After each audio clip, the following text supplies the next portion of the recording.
juga perlu ditangani oleh pihak Bawaslu, tapi pihak Bawaslu pada waktu itu mengatakan tidak semua hal bisa ditangani, tapi mereka juga sangat concern dengan itu karena aturannya tidak memungkinkan atau agak sedikit tidak cukup jelas. Nah, apa yang dilakukan oleh Bawaslu pada waktu itu adalah mengirim surat kepada pihak-pihak yang bertanggung jawab atau terlibat ya dalam hal itu dan membuat semacam himbauan. Himbauan inilah yang mungkin dijadikan sebagai pendapat dari Bawaslu pada waktu itu karena mereka tidak bisa langsung menangani hal-hal semacam ini. Misalnya, Yang Mulia, kami ingin mendapat tanggapan dan respons misalnya tadi disebut mengenai pertemuan kepala desa. Ini pertemuan kepala desa yang kita sama-sama saksikan itu berupa penggiringan ya pemilih untuk memilih paslon tertentu. Nah, ini hal-hal yang menurut kami masih bisa dihandle, ditangani oleh pihak Bawaslu. Kemudian kriminalisasi kepala desa, walaupun ujungnya kalau kita bicara mengenai kriminalisasi kepala desa, ujungnya kita mesti ke pihak kepolisian nantinya. Tapi ini hal-hal yang banyak sekali terjadi yang nampaknya pihak Bawaslu tidak terlalu bisa hands on, tidak bisa terlalu terlibat dalam hal semacam ini. Padahal bentuk-bentuk pelanggaran TSM yang kita hadapi itu begitu banyak dan kami hanya ingin minta pendapat opini karena bagaimanapun penguatan atau empowerment dari Bawaslu itu menjadi penting ke depan karena ke depan akan sangat banyak pelanggaran pemilu yang dilakukan dan terjadi dan itu kita mesti antisipasi. Nah, kami tidak tahu misalnya kalau kami mengajukan pertanyaan yang jauh lebih prinsipil. Bagaimana sikap Bawaslu misalnya dalam hal terjadinya nepotisme dan abuse of power. Nah, abuse of power ini akan sangat banyak turunannya. Nah, tapi kelihatannya pihak Bawaslu tidak memiliki willingness atau keberanian untuk masuk ke wilayah semacam ini. Ya. Jadi ini hanya pertanyaan yang pendek, yang sangat umum, yang kami bisa lakukan kepada pihak Bawaslu dan pada ahli yang pernah punya pengalaman sebagai ketua Bawaslu pada waktu itu. Terima kasih. Cukup. Satu lagi yang saya teruskan sedikit Yang Mulia terkait dengan statement yang disampaikan oleh Bang Mulia yang terakhir. Saya ingin mendapat semacam pencerahan dan apa pendapat saudara ahli. Ini kan kalau kita lihat pasal 93 Undang-Undang Nomor 7 itu bahwa Bawaslu itu mempunyai kewenangan dan bertugas melakukan pencegahan dan penindakan terhadap pelanggaran pemilu. Nah, yang saya ingin tahu pendapat ahli terhadap ketika pencegahan penindakan terhadap pelanggaran ini apakah harus melalui pelaporan atau apakah mereka bisa secara langsung melakukan penindakan? Itu yang pertama. Kemudian yang kedua, apa pendapat saudara ahli terkait dengan iklan PSI ya, yang mengatakan bahwa PSI adalah presidennya Jokowi dan partainya Jokowi dan PSI pasti menang. Ini iklan yang berhari-hari, saya kira hampir selama masa kampanye itu selalu ada. Saya tidak tahu apakah pernah ada teguran atau tidak dari Bawaslu. Sehingga ini yang saya tanya kepada saudara ahli, apakah terhadap hal seperti ini ada kewajiban moral atau kewajiban menurut hukum? Kita lanjutkan pertanyaan saya tadi kepada Prof.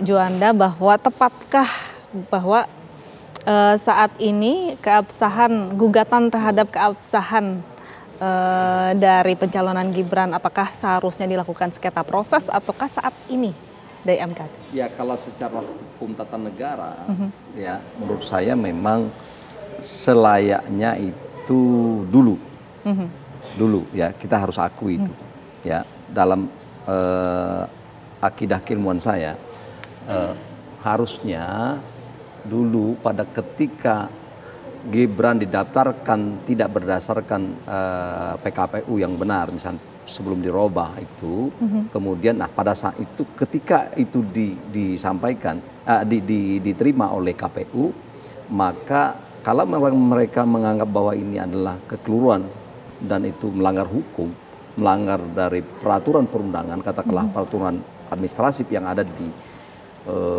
di PKPU itu, di KPU itu sendiri, maka seharusnya dilaporkan kemana? Bisa ke Bawaslu. Setelah Bawaslu tidak, baru saya pikir PT UN. Dan sekarang mereka mau PT UN nih.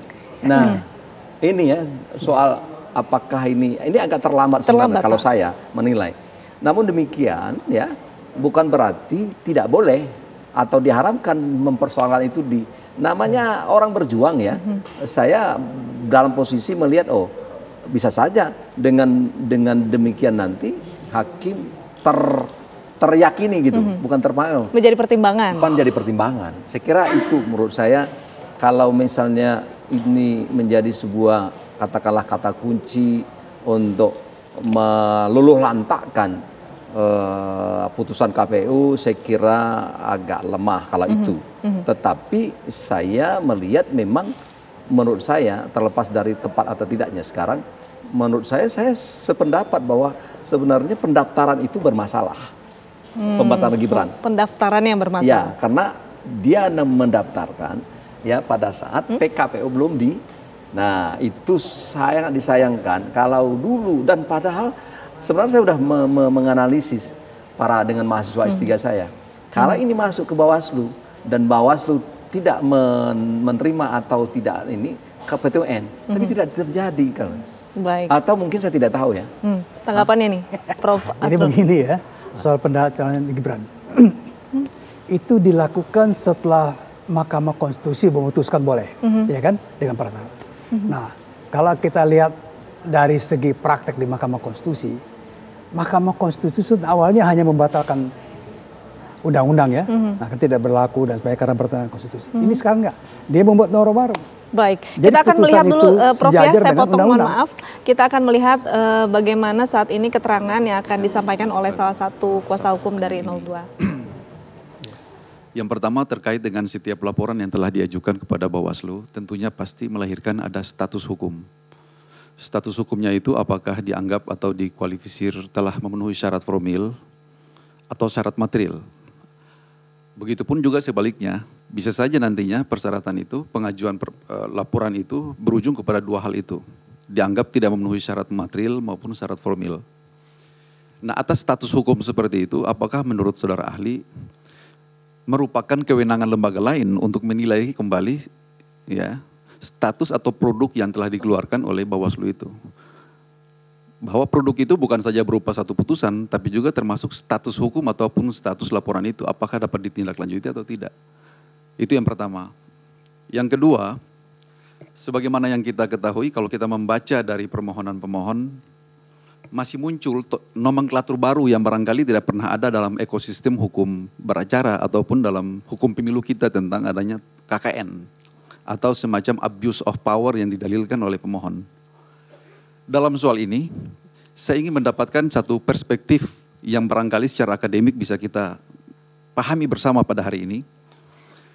Jika persoalan itu diajukan kepada Bawaslu dengan dalil atau dengan argumentasi bahwa terjadi dugaan abuse of power. Sedangkan yang kita ketahui, Undang-Undang Administrasi Pemerintahan 30/2014 mengatur tentang soal itu. Adanya pejabat atau penyelenggara negara dilarang menyalahgunakan kewenangan, memperlakukan kewenangan. Iya, yang mulia, hampir selesai.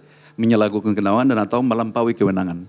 Kalau soal ini diperhadapkan kepada Bawaslu dalam sengketa konkret seperti ini, kira-kira apa yang ideal untuk Bawaslu lakukan? Apakah rekomendasi ini diteruskan kepada PT UN atau Bawaslu memaksakan diri untuk menyelesaikan persoalan itu? Terima kasih yang mulia. Saya tambahkan sedikit yang mulia. Baik, dari Prof. Asrun ini, dari perjalanan sidang PAPU MK ini, pernahkah ada keputusan MK yang sangat mengejutkan pada sidang-sidang tahun-tahun sebelumnya? Apakah tahun ini akan mengejutkan atau seperti apa? Tidak, saya yakin. Jadi seperti dikatakan tadi ya, soal pencalonan Gibran, itu pencalonan sah, punya legalitas, ya kan? Dasarnya apa? Putusan MK nomor 90. Dan putusan MK ini sebuah norma baru. Jadi tidak perlu lagi misalnya persoalan diganti atau tidak PKPU-nya. Kenapa? Karena diperkuat lagi oleh putusan 41. Jadi tidak diperbaharui PKPU-nya.